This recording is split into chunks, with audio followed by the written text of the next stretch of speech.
Hey everyone, it's Jennifer Roberts here, the Podqueen, and I have Emi with me again. Yes. Thanks for joining me. Thank you for having me. I know, it's awesome. I'm excited.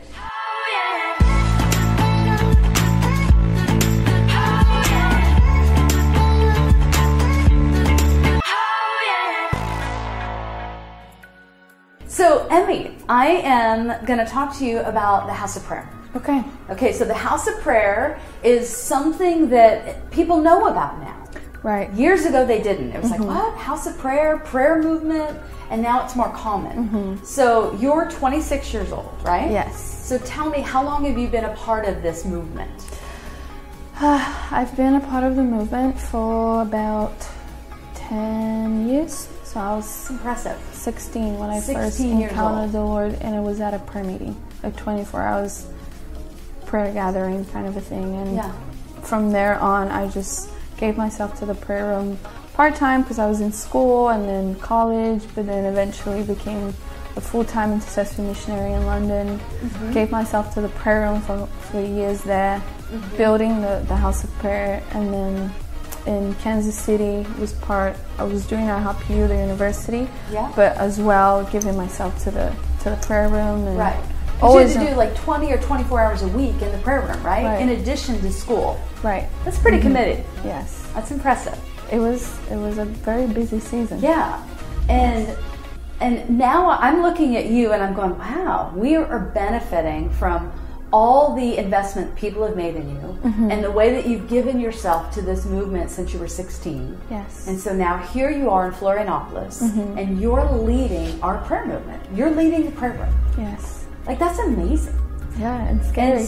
And scary, but you're doing a great job. Thank you. And so why do you do this? I believe in it, first of all. Like, this message is, I didn't grab onto this message. This message has grabbed onto me. Yeah. You know, like, I don't see myself doing anything else. I remember the day that I had an encounter with the Lord around 16 or 17, I don't remember exactly, but was over Psalm 132. Yeah. I will not give rest to my eyes until I find a resting place for the Lord. Yeah.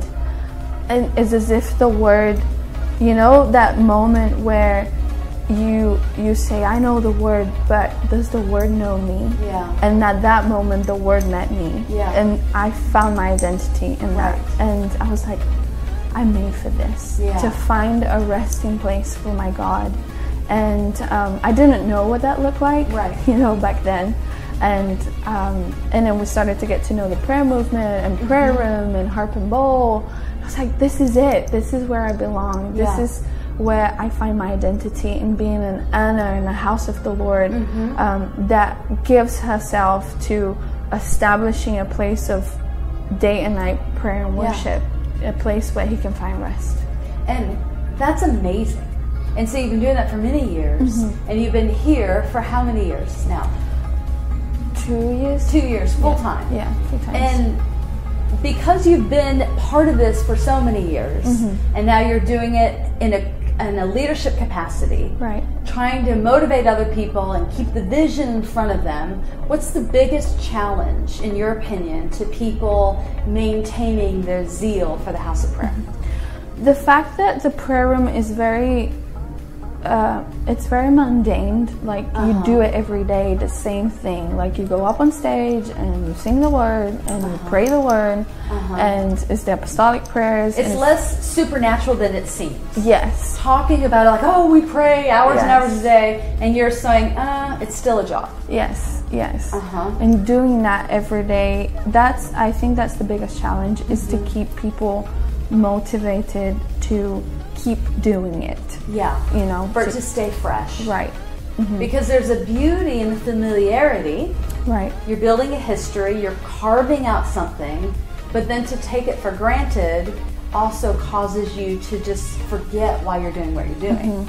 And then you give yourself to other things. And that's what ends up happening a lot. People get distracted and they, you know, begin to see other doors. And I really believe in what Jesus speaks about in Luke 10, I think it is, where he's speaking about Mary, Mary and Martha, and he's saying that she has chosen the best part, right? To sit at his feet. Not saying that the other things are not good, right? But this is the best part. And so this is what I say to our singers and musicians and worship leaders daily is, this is the best part. Even though other doors will open, even though other opportunities will come, and I believe the Lord has assignments for different people, but if you have understood back then that this is where you belong, this is where the Lord has called you, remember that it is the best part, and it will not be taken from you. Yeah, that's good. That's really good. And so, in closing, we probably have people that are watching that are there's a prayer movement in their church, or there's a little house of prayer in their city. And what would you say to those that are growing weary in the journey? What would you say to them to encourage them? I would say, give yourself to the beauty of God. I remember this one day, this guy came to me and said, what sustains you in an empty room praying day and night? And I said to him, encountering the beauty of Jesus, encountering who God is. And so you who are weary, you who are tired, and even us when we get tired, like going back to the place of beholding the beauty of God is what reminds us who we're asking. And that sustains us in the place of asking. Awesome. That's what we think. She said it better than I could, but awesome. Thank you. Thank you for having me. Oh, my pleasure. Thank you guys for listening.